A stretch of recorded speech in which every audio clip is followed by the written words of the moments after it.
Muchas gracias por la invitación. La verdad que un montón de material para procesar y para absorber, pero realmente muy útil y muchas preguntas que se abren. En realidad no voy a tratar de reaccionar demasiado a lo que se dijo porque es muy rico y muy diverso. Algunas cosas venían en los temas que yo quería tratar, pero bueno, digamos, esto va a ser un breve conjunto de pequeños comentarios. Primera cosa, respecto del título del seminario, ¿no? Emociones, sentimientos, expectativas, yo le agregaba espíritus animales, ya que estamos. Y me pareció muy interesante, muy relevante el intento de mapear el significado de este tipo de cosas que parecen lo mismo y no lo son al mismo tiempo. Eh, a mí cuando pensaba el comentario, eh, se me ocurrió, y ya lo charlamos rápidamente durante la exposición de Lucía, si recuerdo bien, eh, es esta distinción de Kahneman, pensamiento rápido, pensamiento lento, digamos, y un poco la noción de que de lo que estamos hablando con sentimientos tiene que ver con, digamos, este tipo de respuestas instintivas o con procesamiento rápido y tal vez inconsciente versus aquellas decisiones que se toman o aquellas actitudes que se toman a partir de una consideración razonada, serena, si ustedes quieren. Ahora, eh, es muy común asociar grandes perturbaciones macroeconómicas, que es el tema que una macroeconomista argentina se la pasa pensando desde que empieza a estudiar en la facultad hasta que ya deja hasta de enseñar en la facultad. Es muy común asociar ese tipo de fenómenos con el pensamiento rápido, o sea, movimientos de exuberancia irracional, si ustedes quieren, tanto del lado de la expansión o del aumento de precios de los activos o ese tipo de fenómenos, y la contracara de la recesión, la depresión, son, digamos, eventos dramáticos donde efectivamente hay cosas que suceden en un instante de tiempo, decisiones que se hacen, que denotan grandes avalanchas de sensaciones o sentimientos en un sentido u otro. Al mismo tiempo, yo diría que este tipo de fenómenos desafían al más pintado. Quiero decir, no son meramente aquellos que no razonan, que se ven sorprendidos por una crisis. Eso alcanza también a figuras serenas, reflexivas, consideradas, porque creo, y este es un punto sobre el cual me gustaría insistir, que el problema de interpretación y modelización o de representación de un sistema como el sistema macroeconómico es tan intrínsecamente complicado, por no decir complejo, que es una palabra multiforme, es tan intrínsecamente complicado que no basta con ser sensato para entender cómo funcionan estos sistemas. Y se me ocurría traer a colación, simplemente como nota de color, un episodio de 1720 en Gran Bretaña, la burbuja de los mares del sur, de la Compañía de los Mares del Sur, una famosa burbuja que dejó rastros en las conductas durante años, y Isaac Newton.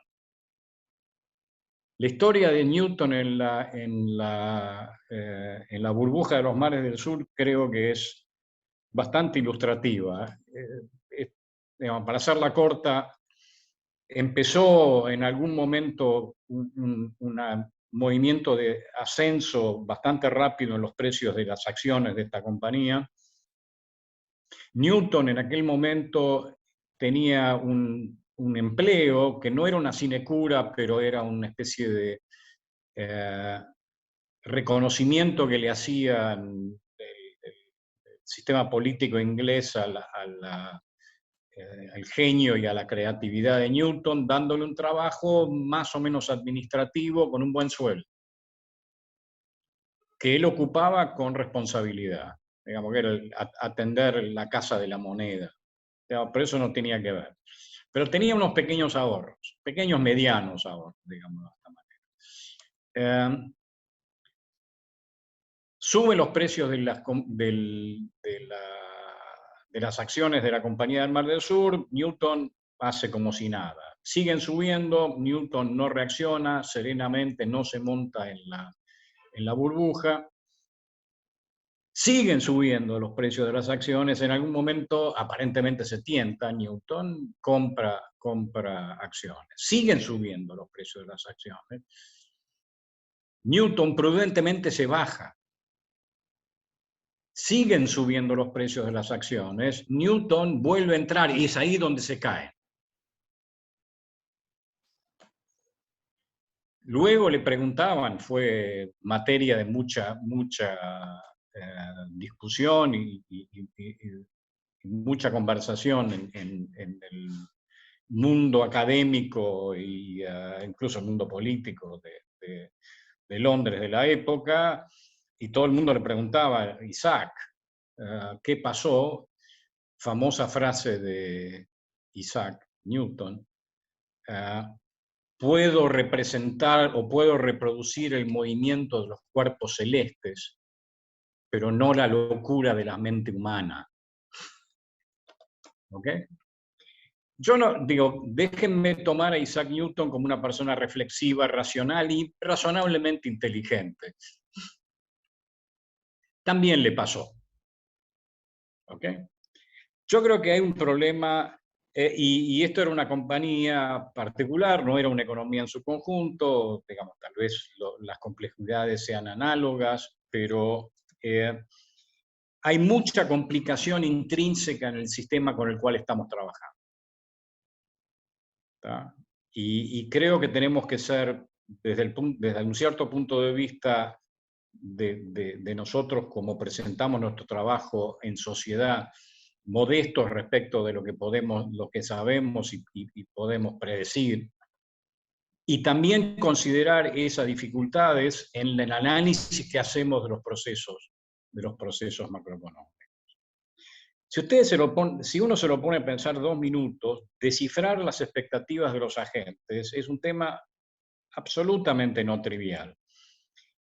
Estamos nosotros tratando de adivinar cómo los individuos que actúan en el mundo real lo hacen en base a qué. Toda conducta es orientada al futuro, esencialmente. Es imposible pensar en comportamientos, aunque sea triviales, si no es en un contexto de alguna previsión del efecto futuro que van a tener nuestras acciones presentes, aunque sea con un rezago de 3 segundos. Algunas de esas decisiones están premecanizadas, funcionan de manera intuitiva, bla, bla, bla, y otras que requieren capacidad analítica, reflexión, análisis de datos, digamos. Pero todas necesitan algún tipo de representación implícita o explícita. Yo de lo que voy a tratar de hablar es de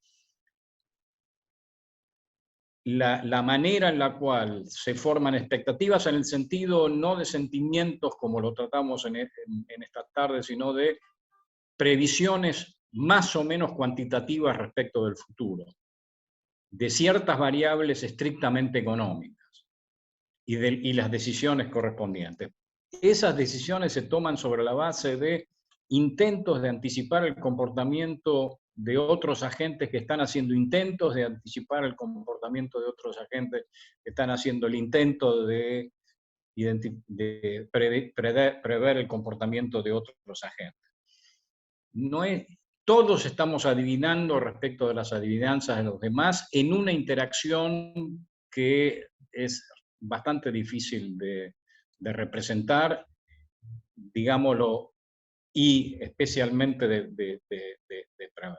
El jueguito que hacemos es un juego que está sujeto intrínsecamente, creo, a una incertidumbre bastante, realmente importante, y especialmente cuando importa más. Va a haber una crisis, no va a haber una crisis, zafamos de esta, no zafamos de esta.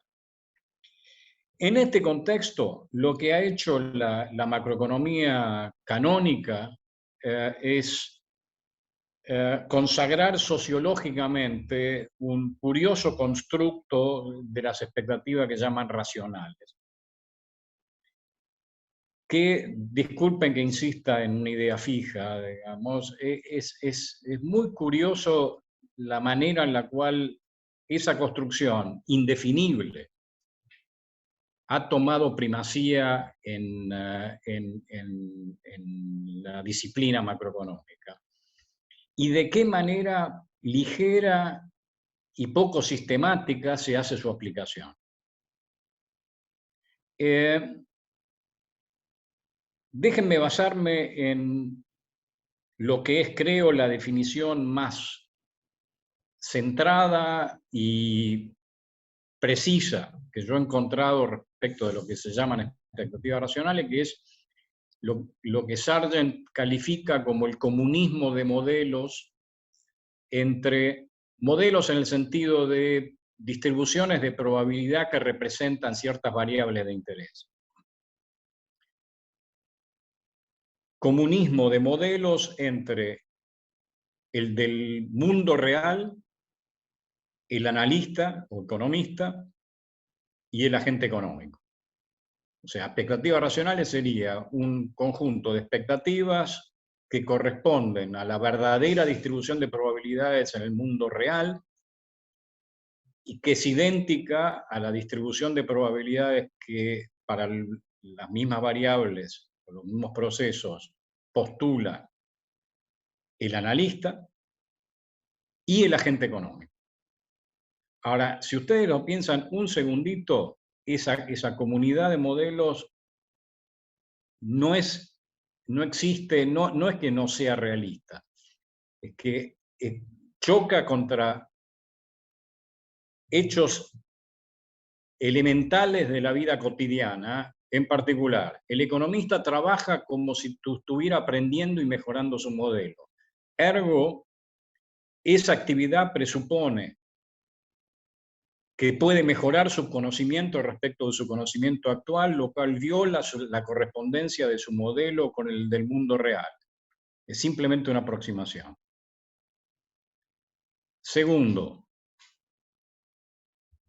el analista ahora, supongamos que si el analista cree que el agente económico tiene expectativas racionales en ese sentido, el agente económico tiene una distribución de probabilidades que es idéntica a la distribución de probabilidades del mundo real, no debería, como se hace hoy en día, expresar las expectativas de los agentes sobre la base de su modelo, el del analista, porque si el agente tiene las verdaderas expectativas sobre la base del verdadero modelo, sus expectativas son mejores que las del analista. O sea que en realidad, en vez de representar a las expectativas del agente como las expectativas del analista, debería ser sus propias expectativas sobre la base de las expectativas del público, cosa que típicamente no hace.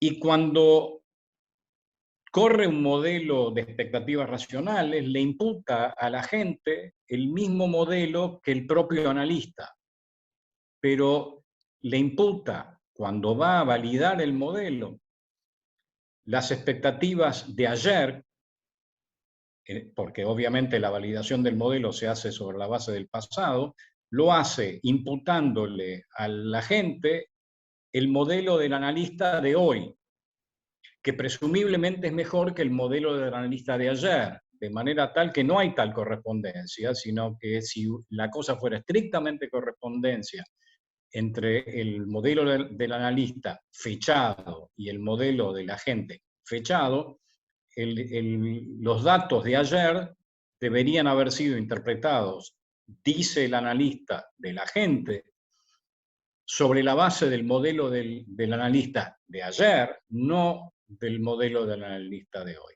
Entre paréntesis, yo creo que esa correspondencia fechada es importante desde el punto de vista práctico, porque nos llevaría a decir, si yo tengo un modelo hoy que, por ejemplo, tiene fricciones financieras, multiplicadores financieros en el caso de que haya una crisis o cosas por el estilo, cosa que muchos modelos actuales han incorporado después de la gran recesión de los 2000. Si los agentes en aquel momento basaban sus expectativas en el viejo modelo del analista, que no tenía ese tipo de complicaciones, el hecho de que hubieran formado sobre la base de esos modelos hace más plausible que haya ocurrido una crisis que los toma de sorpresa y genera multiplicadores, etcétera, etcétera. O sea, eso es potencialmente esa modificación del modelo de expectativas racionales, pero implica reconocer que estamos en un proceso de aprendizaje que está muy lejos de estar terminado. En cuanto al modelo subyacente que formulamos de la economía, en primer lugar, y dos, a la representación de los agentes que están en búsqueda de aquel modelo subyacente. Ahora, es curioso y es interesante que hay una variedad de ejercicios donde, sin decirlo generalmente, la actividad del analista implica poner en cuestión las expectativas de los agentes que supuestamente tienen expectativas racionales en algún sentido que no está definido.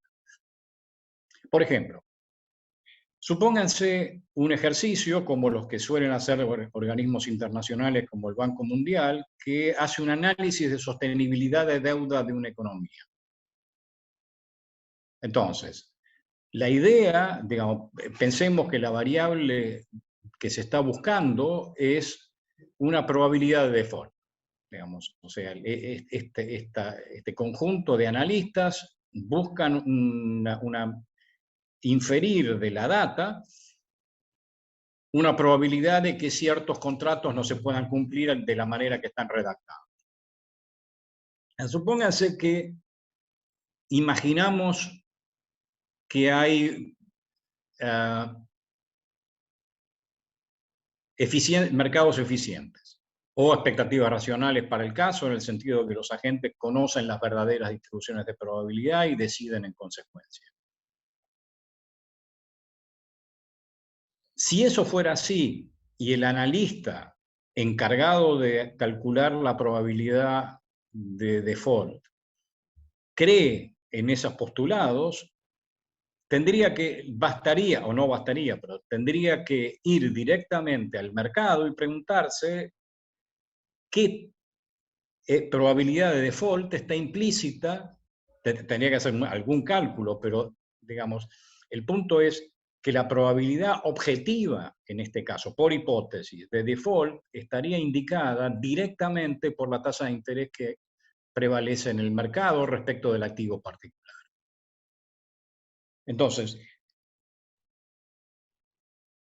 no habría ejercicio de sostenibilidad de deuda. El ejercicio de sostenibilidad de deuda ya lo hizo el mercado con eficiencia y lo único que le quedaría al analista es registrar el hecho. Si el analista se pone a calcular su propia probabilidad de default, está imputando una falta de expectativas racionales a los agentes de la economía, porque los agentes de la economía pueden tener otra probabilidad de default. Pero ahora se produce una cuestión interesante, porque si el analista usa una propia probabilidad de default, dada la tasa de interés que surge de las acciones de los operadores en el mercado, los compradores de bonos en particular, está calculando una probabilidad de default dada una tasa de interés que afecta a la probabilidad de default, obviamente. Cuanto más alta la tasa de interés, mayor la probabilidad de default. El analista está usando una probabilidad de default que no se corresponde con la verdadera probabilidad según el analista. sino que lo hace según una probabilidad que está dictada por una tasa de interés de desequilibrio. Moraleja, en tal caso, lo que le correspondería al analista es señalar que los mercados están aplicando una tasa de interés que no es la tasa apropiada. ¿Qué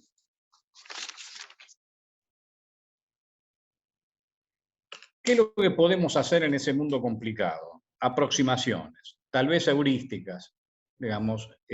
Yo creo que por ahí uno podría rescatar a las venerables expectativas adaptativas generalizadas de alguna manera. Ha habido intentos.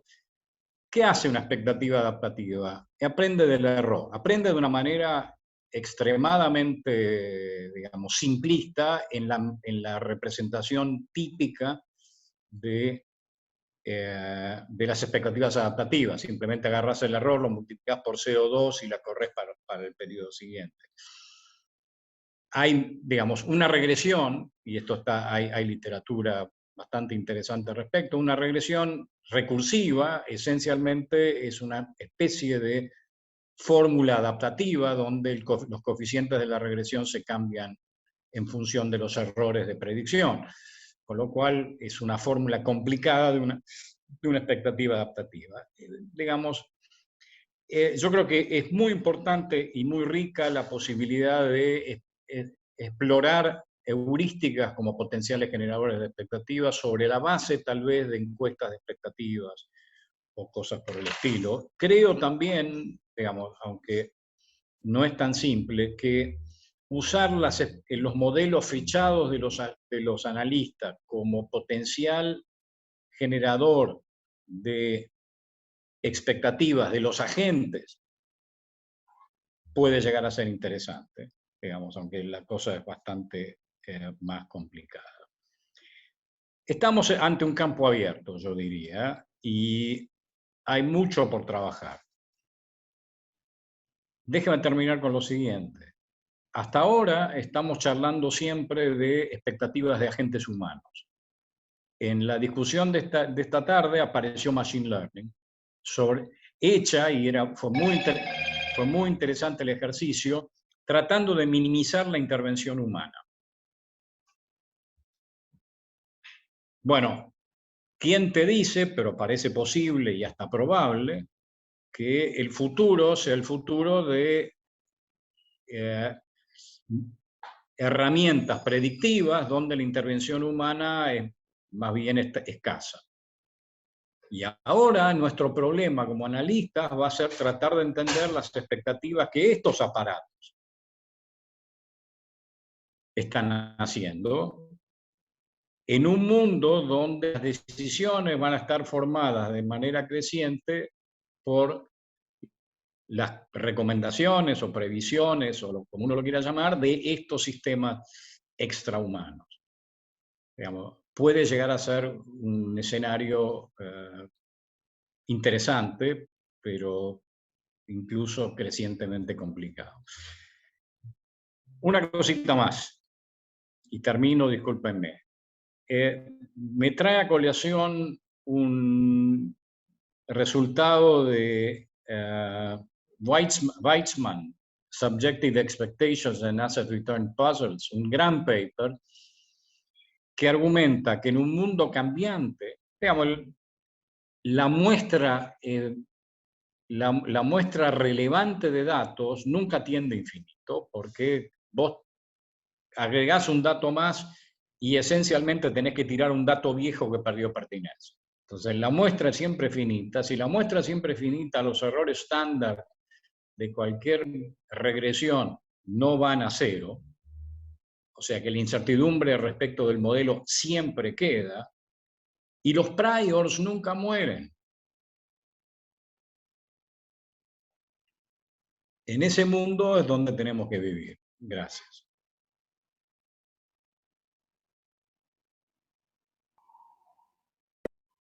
Bueno, muchas gracias, Daniel. Muy esclarecedora la posición. Yo diría que le damos la palabra al otro Daniel y después hacemos un resumen, ¿le parece? Buenísimo. Buenísimo. Bueno, entonces, Un gusto, realmente un gusto estar presentando y un gusto haber participado de toda la jornada y haber visto tantos papers tan interesantes que yo creo que en buena medida reflejan mucho de, bueno, de lo que estuvo charlando Daniel y de lo que yo voy a charlar ahora. Entonces, brevemente, yo quiero hacer una charla que, bueno, cuando escuché a Daniel sonreía porque me daba cuenta que como era de esperar, él estaba tocando muchos de los puntos que yo quería hacer, solo que con mucha más profundidad y claridad. Pero bueno, trataré de hacer mi aporte de todas maneras. Entonces, quizás haciendo algunas observaciones complementarias. Entonces, un poco, digo, a mí me parece muy interesante el tema propuesto en la charla. Por supuesto, tiene que ver con temas que a mí me interesan mucho como investigador. Y uno puede un poco pensar por qué hoy estamos charlando de estos temas y uno puede pensar que tiene que ver con cambios que se dieron en alguna medida visible, quizás no satisfactoria, pero en la profesión. Entonces uno puede pensar que venimos de un mundo donde era muy fuerte la presencia de las ideas de las expectativas racionales, y ha habido cambios que podrían ser explicados en parte por lo que llamo una reversión a la media. Es probable que si uno analiza la forma de pensar los problemas con la revolución de las expectativas racionales, es posible que sea fácil llegar a un consenso, indicar, bueno, hubo una sobrereacción y la reversión a la media era de esperar, acompañado, o quizás, digo, es parte decir lo mismo con otras palabras, la emergencia de la economía conductual como una reacción que probablemente nos va a ayudar a reencauzar, digamos, nuestros ejercicios como economistas. También grandes eventos macroeconómicos. Uno puede pensar que la crisis global del 2008 en parte ha cambiado la forma en que pensamos problemas económicos. Sobre todo estoy hablando de la literatura, lo que llamamos a veces literatura mainstream. Entonces un evento de esa gran magnitud ocurrida en un país central cambia la forma de pensar macroeconomía. Quizás un evento similar en países emergentes no modificaría en esa medida la forma de pensar problemas. Y también, digamos, cuestiones que tienen que ver con avances técnicos, disponibilidad de información, capacidad para analizar grandes cantidades de datos. Entonces, en ese contexto yo hice un ejercicio que, bueno, este slide luce bastante feo, pero muestra un poco un esfuerzo por tratar de ver, bueno, dónde entran las expectativas o sentiment cuando uno revisa la literatura que uno podría llamar nuevamente mainstream, en economía, en macroeconomía, y uno ve muchas entradas. Simplemente me doy la idea de mencionar un poco el título, tiene que ver con también esta cuestión que ya fue charlada hoy varias veces, esta cuestión de toda la complejidad que hay detrás de este concepto que elegí escribirlo como un concepto dual, expectativa sentiment. Y creo que esto fue bastante charlado en algunas charlas previas y también Daniel claramente expuso la complejidad que hay detrás de este elemento subjetivo en economía. Entonces, brevemente, digamos, no voy a entrar en detalles, pero lo que uno ve es que hoy en día en economía se le ha prestado atención a cuestiones subjetivas. Por ejemplo, los modelos de equilibrios múltiples lo que nos dicen es, bueno, para entender qué va a pasar en un sistema económico, no basta con definir los fundamentals, los resultados van a depender de las expectativas. Aun cuando estos modelos, según estamos de acuerdo, son incompletos, porque no, es como que están indeterminados, ello en sí mismo es un mensaje. Por supuesto está la importante literatura sobre aprendizaje, y acá menciono los papers, entre ellos uno de Daniel, junto con Sanguinetti, que también ha influido en gran medida en la forma en la cual estudiamos problemas macroeconómicos. Hay también una literatura que trata de incorporar datos de expectativas y meterlos en un modelo estructural, un modelo macroeconómico, y aprender usando las expectativas como un dato que determinan qué es lo que dice el modelo. Un modelo que también incorpora variables tensionales. Existen trabajos que tienen que ver con razonamientos estratégicos fuera del equilibrio. Hay una gran literatura sobre inatención, sobre límites cognitivos. También está la influencia de la literatura heurística y sesgos, que ha sido reflejada en la literatura macroeconómica. Hay estudios que se dedican a documentar anomalías, instancias donde las expectativas no son las expectativas que uno esperaría observar si toda la información fuese usada en forma adecuada, rápida, de acuerdo al modelo correcto. Hay literaturas sobre cómo las experiencias del agente económico afectan sus expectativas. Malmendier, junto con Nagel, tienen más de un trabajo en esa dirección.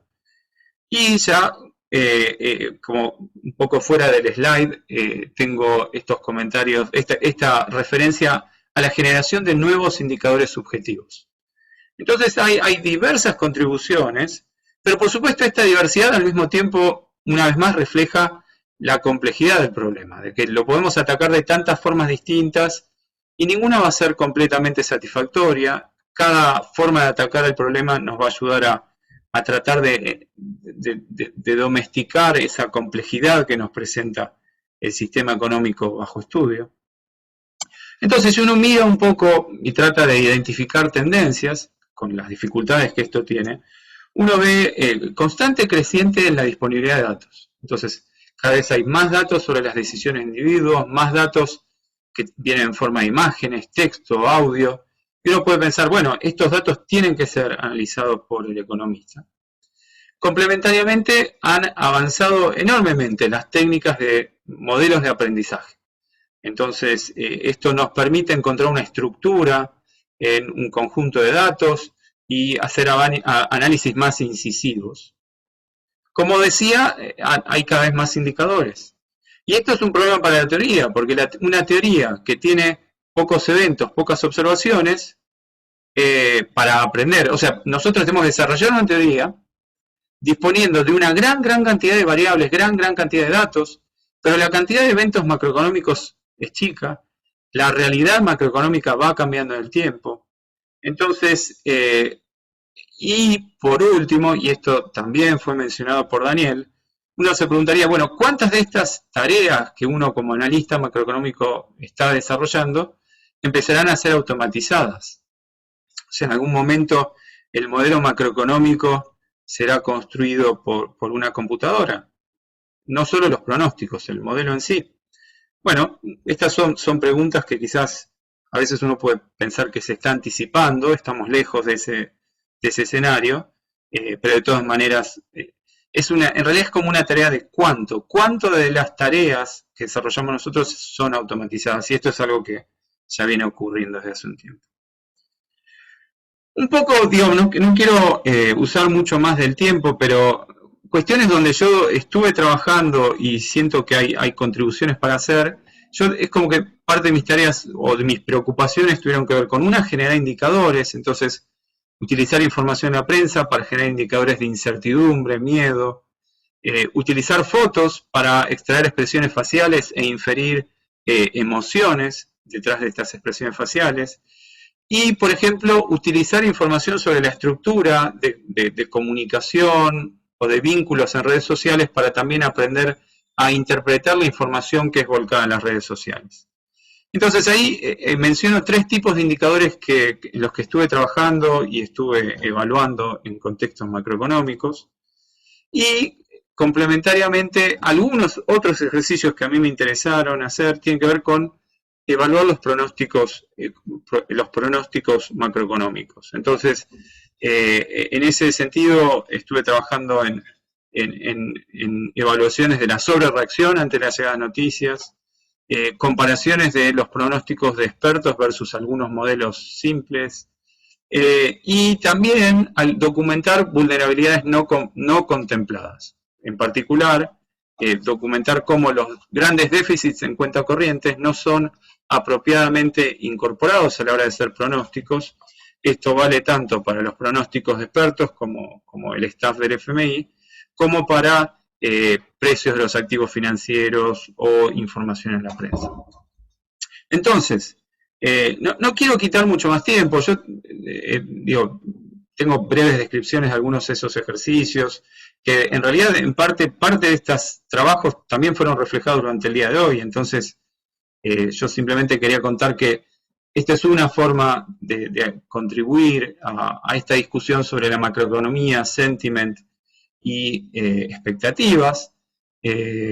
Algunos trabajos que tienen que ver con Twitter y expectativas de inflación en Twitter, y algunos trabajos que tratan de ver cuán bien pronostican los expertos versus algunos modelos simples.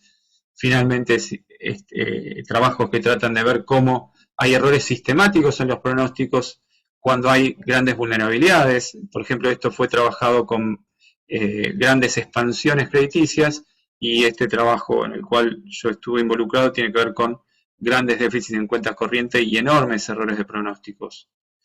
Entonces, concluyendo, me parece que está claro que el estudio de las expectativas es un elemento ineludible en el análisis macroeconómico.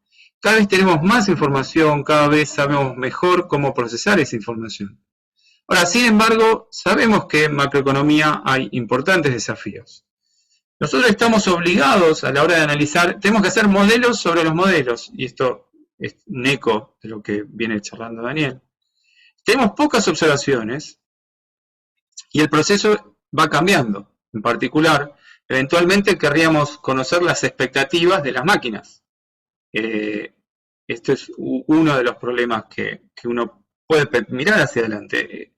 Esto nos dice que, de vuelta, haciendo eco de las cosas que mencionó Daniel, la incertidumbre es algo que esperamos que persista, y vamos a seguir estudiando expectativas, cada vez con más herramientas, pero un sistema cambiado y más complejo. Entonces, esto es como una carrera donde la complejidad crece tanto por lado del analista como por lado del sistema que nosotros estamos estudiando. Así que bueno, es un gusto, digamos, seguir reflexionando sobre estos temas, y estoy seguro que vamos a seguir charlando. Muchas gracias.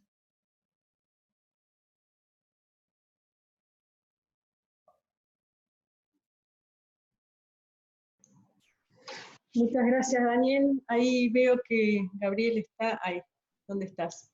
Perdón. Ahora sí me escuchan. Sí, perfecto. Perdón. No, estaba agradeciendo, pero silenciado, así que muchas gracias a los dos por la visión global del tema y por el resumen tan bien hecho de cómo está la cosa, ¿verdad? Y todos los puntos que abrieron, que me parece que sobre todo va a enriquecer a los más jóvenes, ¿verdad? Que les abre una cantidad de brechas sobre temas de trabajo que hay. Yo abriría un poco entonces ahora a las preguntas y comentarios, que creo que van a haber varios, así que quien quiera primero participar, Rubén, por favor. Bueno, gracias.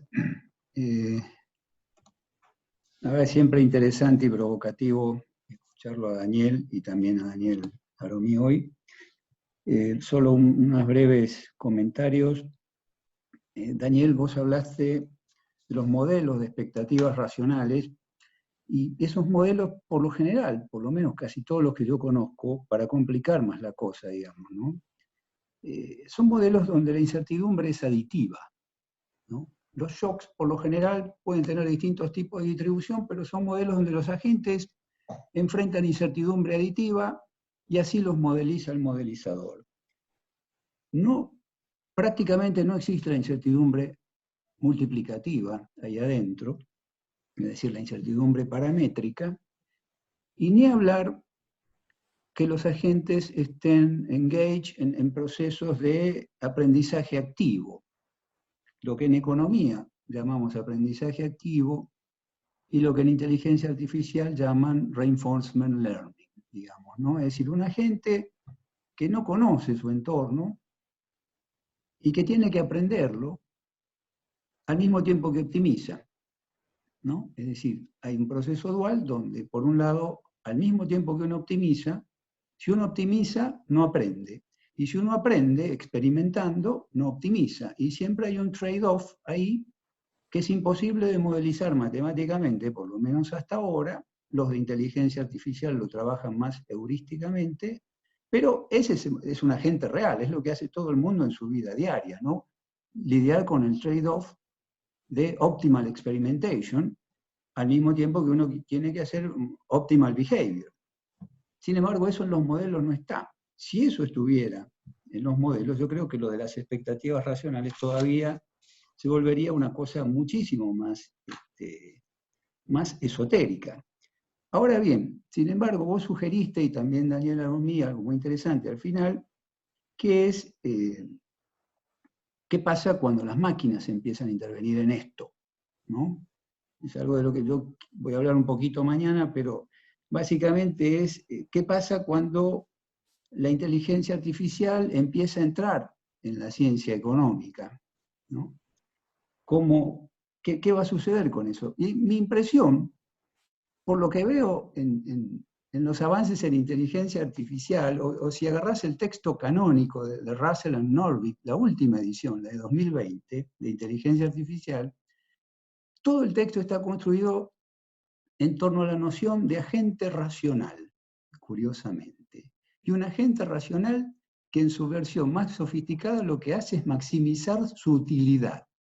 Y esto es un texto de inteligencia artificial, nada que ver con economía. Pero sin embargo, toman todo el modelo utilitarista de la ciencia económica tradicional para construir agentes artificiales. Con lo cual me pregunto, para terminar, si eventualmente, cuando los algoritmos de inteligencia artificial sustituyan cada vez más a las personas, ahí no será cuando el modelo de expectativas racionales, llamémoslo, que es más bien normativo que explicativo hoy, no se volvería más explicativo, ¿no?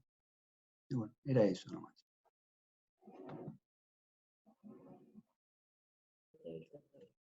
Gracias, Rubén. No sé si comentario de alguno de alguno de Daniel. Buen punto, especialmente este trade-off, que vos lo tenés, hablamos de algoritmos genéticos hoy, ¿ok? Lo que hace un algoritmo genético cuando está tranquilo, muta. A ver si encuentra algo más cercano a un máximo global en lugar de quedarse entrampado en un máximo local.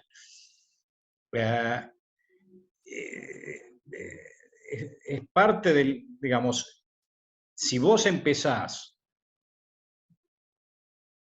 digamos, de una posición donde vos no has convergido al conocimiento del sistema que no vas a tener nunca, tenés que balancear. Es claro que tu comportamiento racional, entre comillas, o sea, razonable, lo que implica es combinar búsqueda con aprovechamiento. ¿Qué es lo que hace, entre paréntesis, lo que hace un sistema biológico? Explora y explota, y explota y explora. Y el sistema que vos tenés es el resultante del conjunto de conductas de exploración y explotación, que se pueden apartar del máximo, que se pueden, digamos.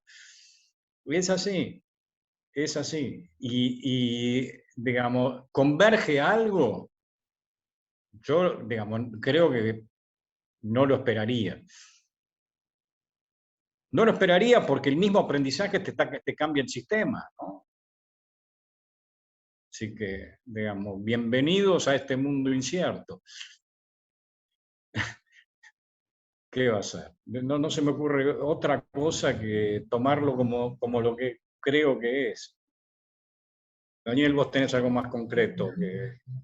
Una línea nomás. La cuestión de la ambigüedad de las palabras, ¿no? Entonces, charlamos de sentiment, expectativas, cómo entenderlo.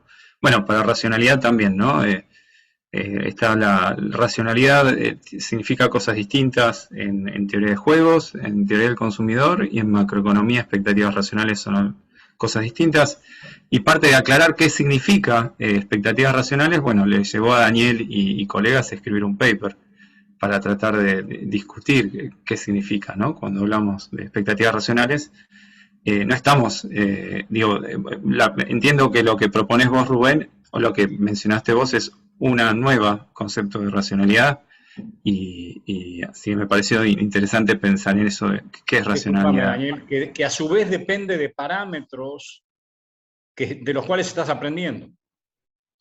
Porque ¿cuál es la chance de aprender algo nuevo en una exploración que te va potencialmente a apartar de un punto que es satisfactorio al que vos llegaste? No sabés. Entonces, en el fondo apostá y bueno, te va mal, revisás, te va bien, seguís. Digo, siempre te podés encontrar con un pozo inesperado en el camino.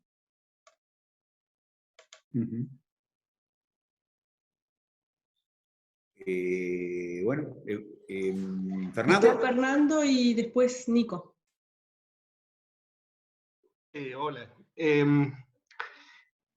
Yo tengo dudas con respecto a si no están armando un muñeco de paja al que están atacando.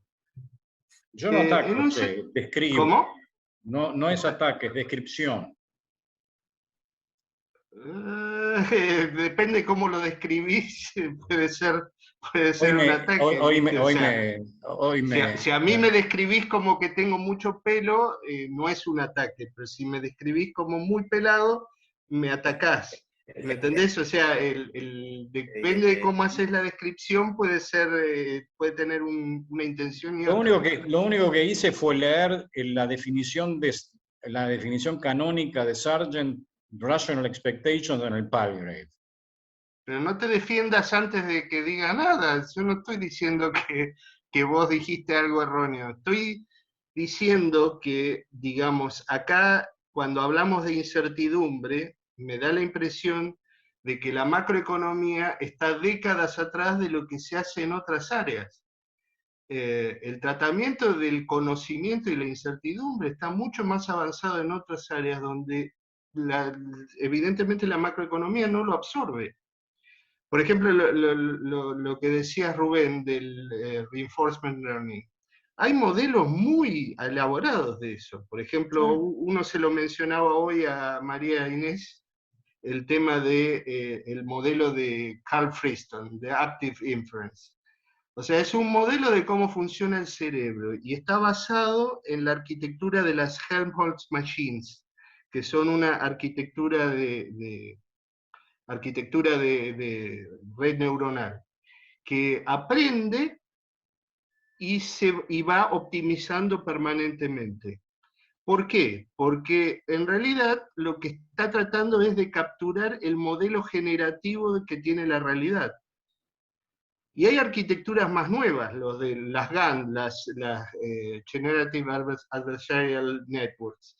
Esas tratan de capturar el proceso generativo de datos del entorno en el que se mueve el sistema. ¿Y vos se lo imputás perdóname, ¿Qué? ¿Vos se lo imputás a un agente o decís que eso es el mecanismo por el cual vos creés que un analista debería aprender? Puede ser para ambos. Bueno, vos ves a los agentes de esa manera, fantástico. Pero eso no es expectativas racionales de la manera que está definido. Pero es que expectativas racionales es un modelo donde vos te salís un poquito de la definición y ya no anda. Como dice Rubén, si tenés ruido multiplicativo ya no te sirve, si no es aditivo no te sirve. Si vos no conocés, por ejemplo, lo mismo pasa con razonamiento bayesiano. Si tenés las priors equivocadas, sonaste, ya no hay forma de corregirlas. O sea, uno tiene que saber cuál es el límite de la aplicabilidad de un modelo u otro. Ahora, no discutir que uno tiene que dominar mi argumento, digamos, por ahí era una exageración, pero mi argumento es que no es la aplicabilidad el tema, es la consistencia. Pero consistencia con vos qué? no hacés lo que decís que hay que hacer en esas construcciones. ¿Quién sos vos en esa descripción? Los modelos que se entienden como de expectativas racionales, de nuevo, digamos, le imputan a la gente el modelo le imputan a la gente hace 10 años el modelo del analista hoy. Yo no entiendo qué significa eso. Bueno, pero eso, a ver, tampoco es un demasiado problema eso. Si vos lo mirás, cuando hacen, por ejemplo, filosofía de la ciencia, Popper, que hoy lo No, citaba pero no hago Leonello. filosofía de la ciencia. No, pero me refiero a que el procedimiento es el mismo. Vos mirás como analista de lo que ocurre y haces una cosa diferente de lo que estás describiendo. Por ejemplo, si Popper, lo de Popper es popperizable, no. Pero él critica a la ciencia como que no es falsificable. O sea, vos podés hacer niveles de descripción distintos, que no necesariamente todos colapsen. La pregunta es ¿para qué lo haces? O sea, uno cuando hace un modelo tiene que saber bien para qué lo describe y para qué está tratando de representar. Si el problema siempre es el mal uso. Si vos querés utilizar un modelo equivocado para describir el fenómeno que no corresponde, bueno, obviamente vas a tener errores y vas a generar errores. Lo que quiero decir es que el temor que hay con respecto a que no estamos capturando bien la realidad, bueno, Pero no es eso, afortunadamente no lo estamos capturando bien, porque si no, escúchame, se terminaría el trabajo. Escúchame, Fernando, digo, después podemos charlar, pero lo que no estoy haciendo es un argumento de falta de realismo. No estoy para nada haciendo un argumento de falta de realismo, eso es otro merengue. Lo que Otra vez, quiero es Daniel, yo no entender, te estoy acusando de eso. lo que te Ni quiero siquiera, hacer, y estoy tratando de hablar de cosas distintas que dijeron los tres. O sea, no estoy refiriéndome solo al tema de expectativas racionales. Me da la impresión de que hay un problema, por ejemplo, lo que decía Rubén del libro de la última edición de Russell. Primero que, viste, vos sabés que es un enfoque de knowledge-based en inteligencia artificial que hoy por hoy no es el dominante, que no es el más relevante. Pero por otro lado, hay que mirar bien que el término racional, tal como lo usan en esa literatura, no quiere decir que son optimizadores. Quiere decir que tratan de compatibilizar la información que tienen con las acciones que llevan a cabo. ¿Que la optimización es una consecuencia de eso? Sí, o muchas veces lo es, pero no necesariamente significa lo mismo. En buena medida es una cuestión de compatibilización de información. Que ahí va al cuento de lo que decía Daniel, de tratar de hacer o criticar, si querés, si la consistencia entre distintas fuentes de información. ¿Sí? Pero, digamos, da para hablar mucho más de esto y creo que estamos todos medio Le está dando la cansados. mano a Nicolás, que la tiene levantada. Sí, no, de todas maneras, digo, para redondear un poquito, gracias Fernando por la intervención, porque, digamos, lo que estamos dándonos cuenta a partir de todas las cosas que venimos hablando es que el tema da para seguir profundizando, ¿verdad? Y será bueno ya empecemos a pensar para el año que viene armar otra cosa de este estilo, ¿verdad? Siempre en el marco de este workshop, ¿verdad? Y sí, bueno, puede ser presencial. Pero bueno, le paso la palabra al profesor Garrido desde Santiago. Gracias, Fernando.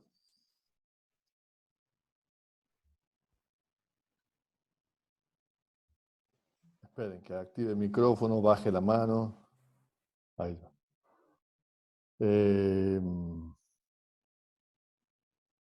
La verdad que es súper interesante. Pero yo miren, voy a volver a mi pregunta simple de hoy a la mañana. Yo lo escuchaba las descripciones que hacía Daniel, digamos, Arobi, de los diferentes modelos, ¿no es cierto?, que hoy están en el mainstream o si se quiere también están, digamos, en toda la literatura de economía. los modelos de inattention, reinforcement, y todo esto, déjenme que le llame contorno, ¿no es cierto?, a la forma de tratar de comprender o describir el comportamiento de los agentes en contexto económico, ¿no es cierto?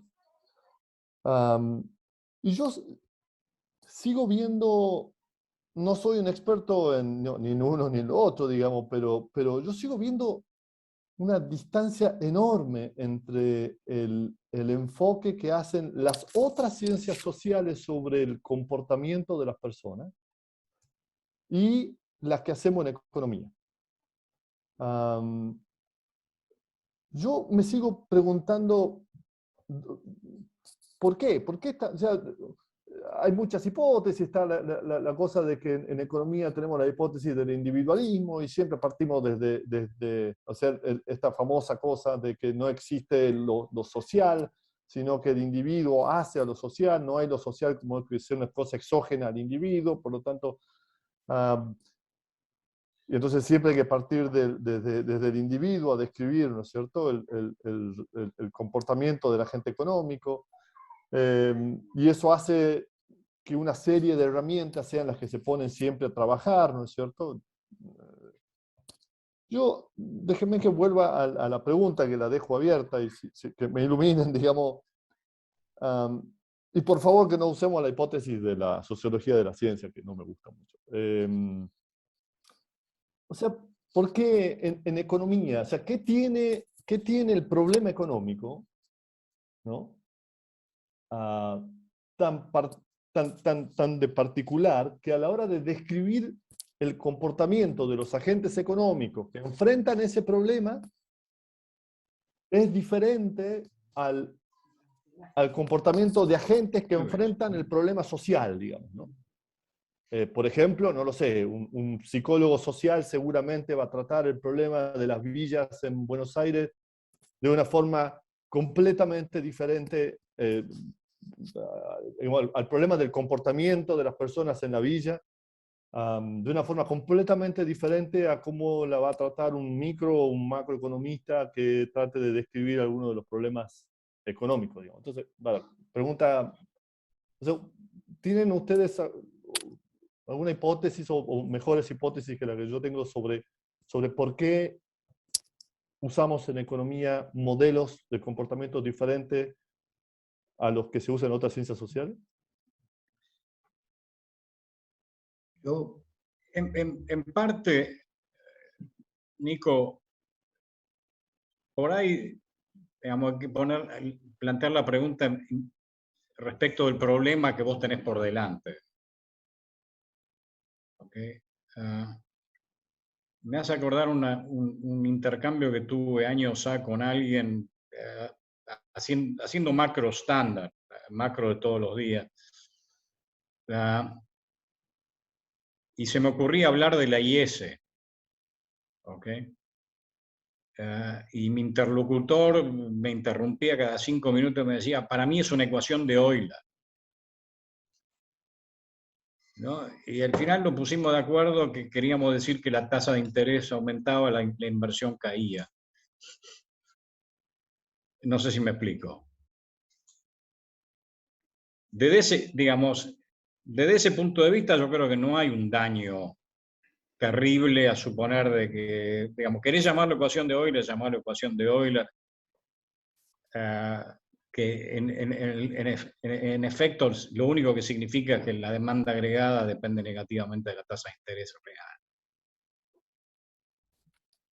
O sea, perdón Daniel, lo que estás sugiriendo es que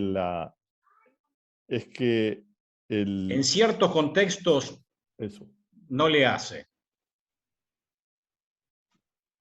Yo siempre me hago la pregunta, ¿sabes? ¿Qué hubiera pasado si Leibniz hubiese tenido el computador al inicio de los tiempos, ¿no? ¿Hubiera aparecido el cálculo infinitesimal? ¿O no? No lo sé, ¿sabes? La teoría de la computabilidad pondría fuertes puntos sobre eso. Nico, si me permitís. Sí, claro, Rubén, perdona. No sé si entendí bien si entendí bien a lo que vos apuntás, la respuesta es vieja, la dio Stigler cuando dijo, bueno, la economía es la ciencia imperial, y punto. O sea, si vos agarraras, no sé, el Mascolel y le quitas la palabra economía, y es un libro sobre la ciencia de la conducta humana, digamos, punto. No hay, para los economistas, no hay otras ciencias sociales, porque por la forma de la economía convencional hablo, ¿no? Incluso yo me acuerdo cuando empecé mi doctorado en Estados Unidos hace muchísimo tiempo, hice un planteo así también, ingenuamente. Le dije a un advisor que había ahí para los estudiantes que recién empezaban, le digo, bueno, pero acá no se estudia metodología de la ciencia. El tipo me dijo, la única metodología de la ciencia es la nuestra, no hay otra. Y yo traté de insinuar lo que decías vos y fueron a buscar casi un psicotrópico para darme. Es decir, no había y no existe dentro de ese universo ninguna otra posibilidad, porque yo no sé por qué sigue existiendo la palabra economía, porque en realidad vos lees miles de papers donde se aplica la metodología que nosotros llamamos económica a cuestiones psicológicas, religiosas, sexuales, lo que vos quieras. Es decir, economics is everywhere, ¿no? ¿Perdón? Imperialismo le llaman. Es el imperialismo de la ciencia económica. La ciencia económica no está abierta desde hace muchísimo tiempo, y sobre todo desde que se formalizó matemáticamente, a ninguna otra ciencia social. No hay ninguna posibilidad de esa apertura, es totalmente autorreferencial. A mí no me sorprende para nada, pero las otras ciencias sociales pueden golpear la puerta permanentemente, pero no las van a dejar entrar. Al revés, sí, yo me acuerdo, a mí me sorprendió cuando me mostraron el Board of Editors del American Sociological Review hace muchos años y estaba Gary Becker ahí. Pero no vas a ver ningún sociólogo en la American Economic Review, nunca. Rubén, yo estoy de acuerdo y entiendo perfectamente pero una de las cosas de cuando nos juntamos este grupo de un poquito heterodoxos a la vuelta, ¿no? Es que hacemos observaciones no sobre el imperialismo, digamos, que yo creo sino sobre el método. O sea, realmente somos críticos sobre si esos instrumentos describen realmente el comportamiento de los agentes, y por eso nos juntamos cada cierto tiempo y comenzamos a hacer esta crítica de nuevo, pero uno ve que no, o sea, decanta muy poquito, ¿no? Es injusto decir que no, pero realmente, o sea, realmente no quisiera usar, déjenme que haga un exceso, digamos, es marginal el efecto que tiene sobre el mainstream en cuanto a cómo describir el comportamiento. Entonces, la pregunta, o sea, si quieres, reformulo la pregunta. ¿Es la forma correcta de hacerlo? Según Daniel, dado el problema, es bastante buena.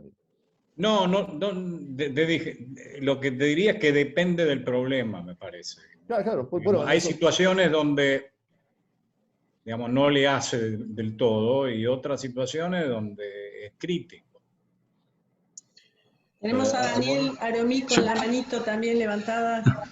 No, yo me animo a decir, digamos, que es difícil cuantificar este tipo de discusiones, ¿no? Pero yo hice un esfuerzo en ese sentido y allá por el 2010 y me puse a documentar los contenidos de los journals desde fines del siglo XIX para acá.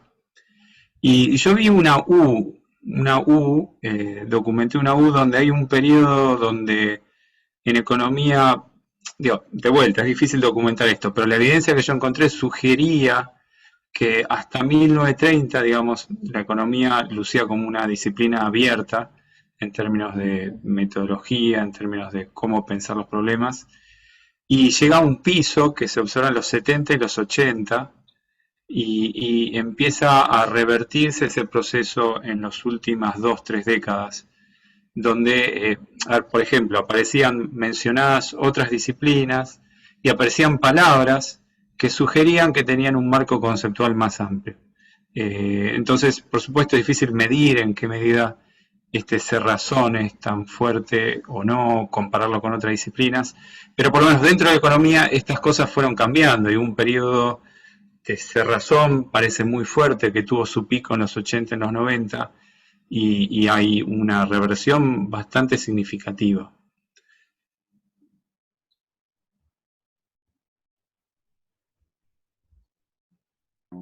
Gracias, Daniel. ¿Alguien más que quiera aportar algo, comentar o alguna duda que tengan para plantear?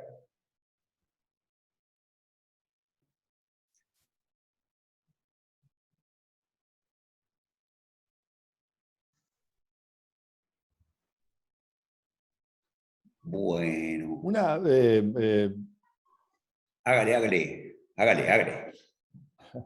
Solo un comentario creo que es. Yo estoy ahora, últimamente participo mucho de las conferencias de estadísticas de los bancos centrales, ¿no? Y estuve antes de ayer y ayer. Y el problema son súper interesantes porque básicamente, digamos, los datos son de dónde provienen los datos que utilizamos. Y toda la conferencia fue sobre high frequency data, ¿no? O sea, una nueva realidad a partir de datos de alta frecuencia. O sea, cómo lidiamos con muchos de los temas que se han visto acá, ¿no? Estos indicadores adelantados, pero nada, la realidad ha cambiado en términos de que se abre un mundo de cómo comenzamos a explicar. Y esto es, o sea, cómo vamos a ser capaces de explicar estructuras económicas a partir de datos de alta frecuencia. Y el otro problema es el de pero yo creo que es más accesorio para nosotros, pero es el de cómo los bancos centrales comienzan a incorporar información sobre impacto medioambiental en general, ¿no? Pero yo creo que para nosotros para los fines de la reunión de hoy, el rol de los datos de alta frecuencia, yo creo que todos los mencionamos indirectamente, y muchos hacen trabajo, y yo creo que, bueno, Daniel, Aromi, el trabajo de Twitter, que es básicamente datos de alta frecuencia, más datos administrativos, ¿no es cierto? O sea, yo creo que eso plantea un cambio sustancial en la forma en que modelamos cosas, bueno, no sé qué va a quedar, no sé nada, solamente para proponer temas de conversación para ahora o para futuro. Bueno, uno puede mencionar a Minsky, ¿no? Peligros de mirar mucho el corto plazo y perderte un patrón que está ocurriendo a otra frecuencia, ¿no? Yo no quisiera quedarme un poco triste en función de lo que dije antes respecto de lo que Nico planteaba de, bueno, ¿por qué la marginalidad de los esfuerzos así como este seminario, etcétera? Mi impresión, estaba pensando, la economía neoclásica es como el Partido Republicano hoy en los Estados Unidos, ¿no? Uno puede decir, están locos, pero los tipos están muy unidos y son muy organizados y van en una sola dirección. En cambio, la heterodoxia es como los demócratas, ¿no? Es un montón de gente con intereses muy diversos y con modelos muy diversos. Es decir, nosotros tenemos modelos de complejidad, modelos evolutivos, modelos minskianos, modelos post-keynesianos, modelos con mucha metodología distinta, con instrumentos distintos, etc. Hay mucha dispersión. Con lo cual, ese ejército tan disperso es imposible que pueda, yo no diría como dijo Leonelo esta mañana, bueno, es absolutamente imposible ganarle al mainstream de aquí a la eternidad, no lo sé, pero la verdad que es una batalla muy desigual, pero no es porque uno diga, porque tenemos razón, pero ellos tienen la fuerza. Ellos tienen la fuerza y nosotros no tenemos la fuerza, pero tampoco estamos seguros que tengamos la razón, digamos, ¿no? Porque, como decía Daniel Heyman, esto es muy complicado. El problema que tenemos nosotros es que nos hacemos mucho, y la virtud, nos preguntamos muchas veces, ¿tendremos razón o no? Y eso nos va llevando a veces de un modelo a otro, de una metodología a otra, mientras que el mainstream esa pregunta no se la hace nunca. O sea, nunca se va a hacer la pregunta de si tienen razón o no. Se parte de que tienen razón y de que son racionales, con expectativas racionales, digamos, y a partir de ahí se mueven. Pero, ¿qué vamos a hacer? Más que eso, creo que no podemos hacer. Científicamente, como siguiendo lo que decía Fernando Tomé, yo creo que es lo correcto pensar que uno, bueno, tiene aproximaciones, hace un modelo, hace otro, que nunca va a tener el modelo de la realidad, pero el tema es que uno se enfrenta a un grupo muy poderoso que desde hace muchas décadas tiene el modelo de la realidad. De alguna forma, Dios le bajó el Walras Arrow de Bru y a partir de ahí el universo se paró. Digamos, y se trata simplemente de refinar aplicaciones de eso, en micro, en macro, donde vos quieras. No es una actitud científica, pero por otro lado nosotros, ya te digo, estamos buscando, pero tampoco es que encontramos un modelo alternativo y que funcione bien y que pueda predecir bien, porque quizá no lo encontremos nunca, porque francamente predecir esto es difícil, ¿no?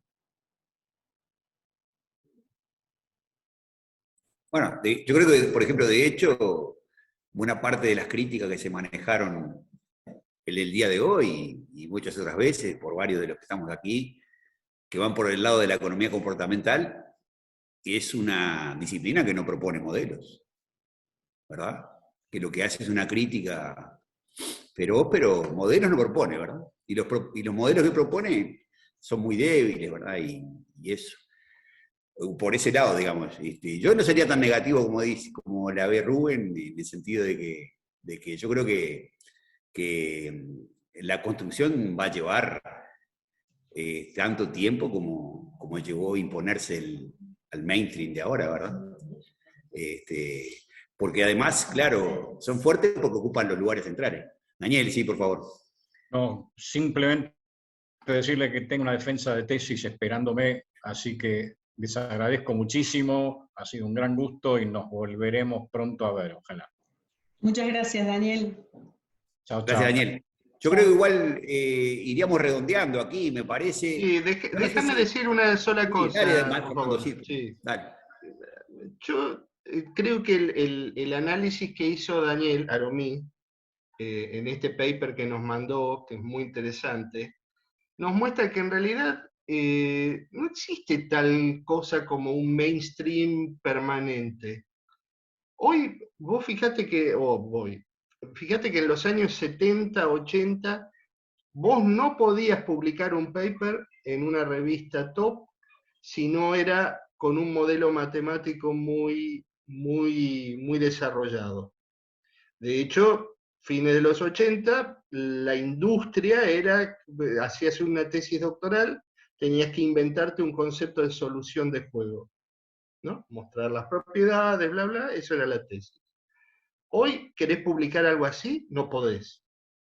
Tiene que ser todo empírico, tiene que tener una parte, o por lo menos una parte sustancialmente empírica. Y hoy en día la discusión está acerca del método empírico, no tanto acerca del problema conceptual.